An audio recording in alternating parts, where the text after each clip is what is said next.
It's the Linemakers on Sporting News.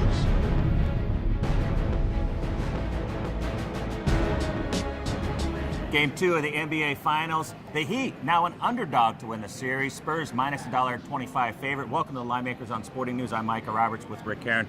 Rick, the Heat came out on fire. They were shooting threes. Everybody's making shot. LeBron James distributing, doing his thing. It looked like an easy roll in Game 1 for the Heat. And then the second half came, and the Spurs just pounded the paint and forced them to shoot outside and couldn't do it anymore. You kind of had to wonder a little bit, Mike, at the half when, as well as the Heat played in the first half and as well as they shot it, and they were only up 3 or 4 at the half. You kind of had a feeling then that things might change a little bit in the second half. But hey, give San Antonio all the credit. I mean, you know, they win 92-88. While they only shot 41.7%, they were out-rebounded 46-37. That's amazing. And still win on the road for their 7th straight playoff win and their 7th road win of these playoffs. And they've covered 6 of those 7 games. Impressive, and you look at all the differences there.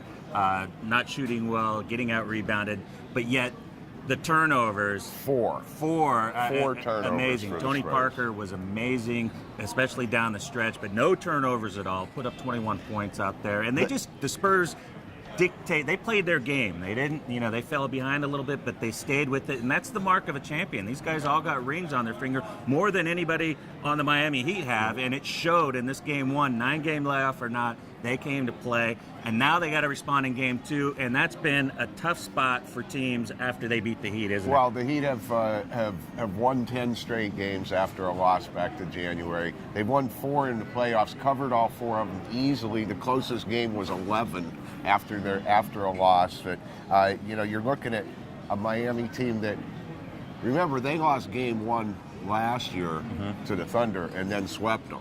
Okay, so now since the Big Three have been together, they've lost a Game 1 3 times. They've swept the next 4 games in a row all 3 times. Wow. So, Miami as a dog in the series at plus a nickel is kind of a little bit attractive to me. And I'm not really a series player, but after what they've done coming off a loss, you kind of got to think about it. That's what's surprising here. We saw Game 1 open 5.5, went down to 5. And people were playing the Heat a little more. But comes back Game 2, -6. You're looking at a total of 188. Not as big adjustment based on the way the Heat have responded, in my opinion. Yeah, down to 187.5 here at the South Point this morning. Now, remember, the winner of Game 1 in the finals wins the finals 71% of the time. However, the last 2 years, that hasn't happened. The winner of Game 1 didn't win the final. So I'm looking for Miami to come back strong in Game 2. That's what they've done all year. That's what they've done throughout the playoffs. You really can't go against that. No. I think it's going to be a huge effort. They know they can't go back to San Antonio for 3 games in San Antonio. They might not come back. Down 2-0. They might not come back home. So, yeah, I'm looking for a huge effort out of the Heat. Let me ask you about the total now, 187.5. We've seen the Heat go under 4 straight games. But if you were keeping track in the first half of Game 1, it looked like it was going to fly. It looked like it was going to hit 210, 215, and that wasn't the case. It was just a slow down, like you said. The Spurs just packed the paint and made it difficult for LeBron to do his drives. And they basically said, go ahead and see if you can keep making shots from the outside. We don't think you can, but we're not going to give you the easy shot inside. And it worked to perfection. It was classic Popovich. And it was. I give the Spurs all the credit on earth. They are a very, very good basketball team, a very solid organization.